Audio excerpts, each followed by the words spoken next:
महाराज जी, हम मांस नहीं खाते, पर हमारे कोई मित्र हो, हम उनको अगर सलाह देते हैं कि ये नहीं खाना चाहिए, महाराज जी ने हमको समझाया, इनमें भी दया धर्म कीजिए, तो वो कहते हैं कि अगर हम इनको छोड़ देंगे तो सृष्टि में जो है जीव जंतु ही भर जाएंगे, इंसान कहाँ रहेंगे? नहीं, ऐसा इनका नहीं। भक्षण नहीं, उनको सृष्टि विनाश करने का मालिक नहीं बनाया, सृष्टि का लय करने वाले भगवान शंकर है।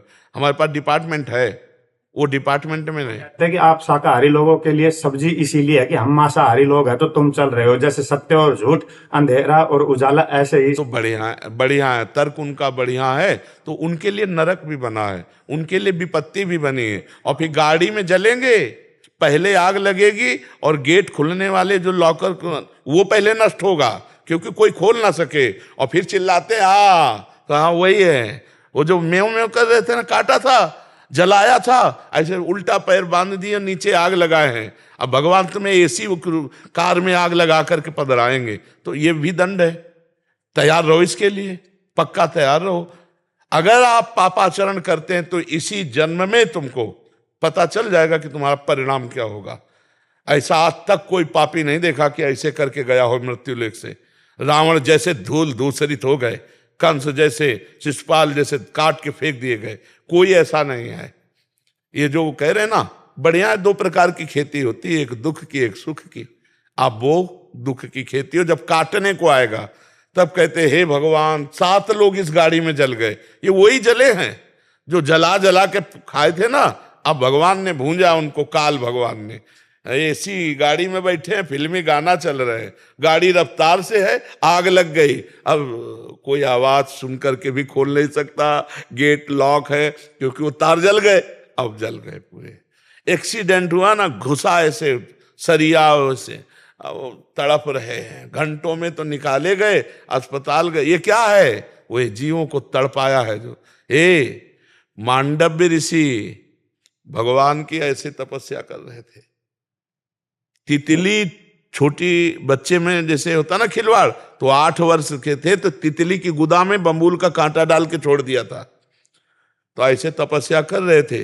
एक राजा के यहाँ से चोरी करके, डकैती करके चोर लोग भागे और इन्हीं के आश्रम में घुस गए। अब इनको तो ध्यान नहीं था, ऐसे तपस्या कर रहे थे।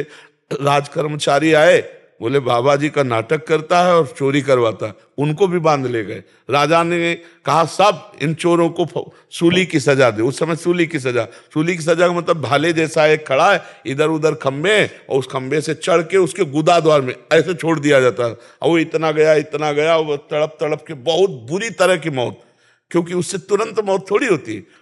अब सूली की सजा दी गई तो सब जो अपराधी थे वो तो मर गए। मांडव ऋषि पद्मासन लगा के बैठ गए। इसके बाद जब दूसरे अपराधियों को दंड देने के लिए, टांगने के लिए आने की बात हुई, तो वहां कहा कि सब तो मर गए, लेकिन एक महात्मा है पद्मासन लगाए बैठा है। तो राजा आए, हाथ जोड़े, महाराज मुझे नहीं।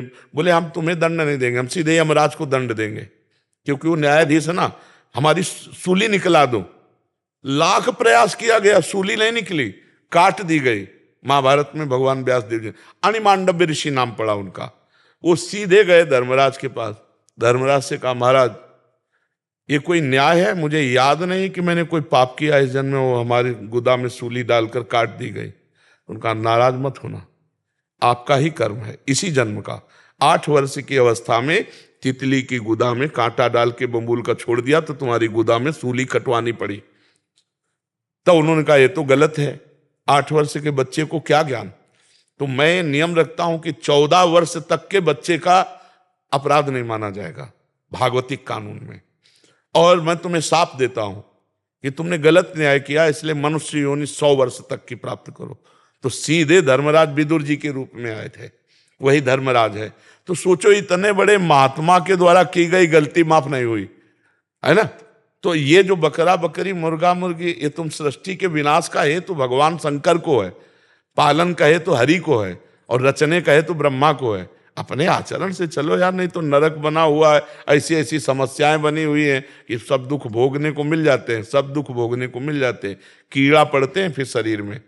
ऐसा पशु बना दिया जाएगा जहां मनुष्य ना पहुंचने पावे, और कीड़ा पड़ गए, सड़ रहा है, कितने दिनों में तड़प के मारा। ये नरक है सब। इसलिए ऐसे लोगों की बातों पर ध्यान न दो जो ये कहते हैं कि हम संहार के लिए बने हैं। ऐसा नहीं, डिपार्टमेंट नहीं बनाया गया संहार का। हाँ, वो भगवान शंकर के पास है।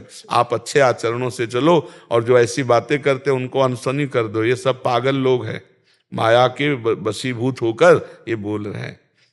भला अपने चुटकी काट के देखो है, और दूसरे के शरीर को आप देखो, चींटी को पीछे अंगुली लगाओ ऐसे देखो, भागती है ना, वो बचना चाहती है।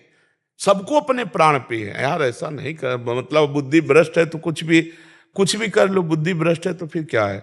नहीं, पवित्र बुद्धि ऐसा कभी निर्णय नहीं करेगी कि किसी जीव को कष्ट दिया जाए, नहीं ऐसा। और सब जीव ऐसा थोड़ी बढ़ोतरी हो जाती है। अरे भगवान समेटते जाते हैं सबको। जब विनाश की उनकी लीला होती है, देखो कोरोना चला था ना, पूरे विश्व में लाखों मरे, 2 लाख यह है विलास का कार्यक्रम। भूकंप आया, प्रदेश का प्रदेश साफ, जल प्रवाह समुद्र से ज्वार भाटा आया, पूरा साफ कर दे। ये भागवतिक है, तुम चिंता मत करो। सफाई विभाग बहुत जोर का है, तुम्हें करना नहीं पड़ेगा तुम्हारी भी सफाई हो जाएगी, चिंता न करो। बहुत बड़ा विनाशकारी भगवान के बहुत लीलाएं हैं।